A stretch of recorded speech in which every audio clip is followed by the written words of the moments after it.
Right బిల్టన్లో breaking news చూస్తున్నాం. ఏపీకి మరిన్ని పెట్టుబడులను ఆకర్షించే లక్ష్యంతో రాష్ట్ర ఐటీ, ఎలక్ట్రానిక్స్, విద్యాశాఖ మంత్రి నారా లోకేష్ మరోసారి విదేశీ పర్యటనకు సిద్ధమయ్యారు. డిసెంబర్ 6వ తేదీ నుంచి 10వ తేదీ వరకు 5 రోజుల పాటు ఆయన అమెరికా, కెనడా దేశాల్లో పర్యటించనున్నారు. పారిశ్రామికవేత్తలు, పెట్టుబడిదారులతో సమావేశమై రాష్ట్రంలో ఉన్న అవకాశాలను వివరించనున్నారు.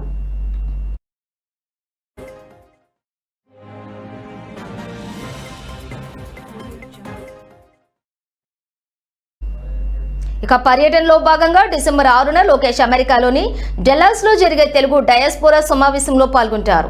అనంతరం 8, 9 తేదీల్లో శాన్ ఫ్రాన్సిస్కో వేదికగా పలు దిగ్గజం కంపెనీల ప్రతినిధులతోటి భేటీ అవుతారు.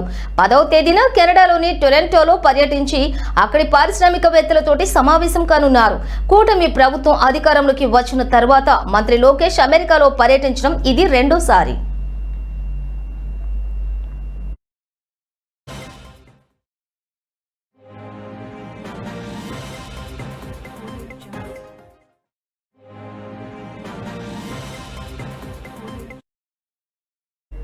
ఇక గత 18 నెలల కాలంలో పెట్టుబడుల సాధన కోసం Lokesh America, Davos, Singapore, Australia వంటి దేశాల్లో విస్తృతంగా పర్యటించారు.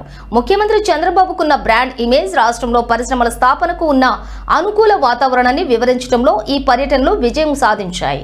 ఇటీవల విశాఖలో జరిగినటువంటి భాగస్వామ్య సదస్సుకు భారీగా పెట్టుబడులు తరలి రావడంలోని ఈ పర్యటనలు కీలక పాత్ర పోషించాయని విశ్లేషకులు భావిస్తున్నారు. గతంలో లోకేష్ అమెరికాలో పర్యటించడం ద్వారా గూగుల్ను రాష్ట్రానికి రప్పించగలిగారు. ఈసారి కూడా లోకేష్ భారీ పెట్టుబడులు సాధించుకు వస్తారని కూటమి ప్రభుత్వం ధీమా వ్యక్తం చేస్తోంది.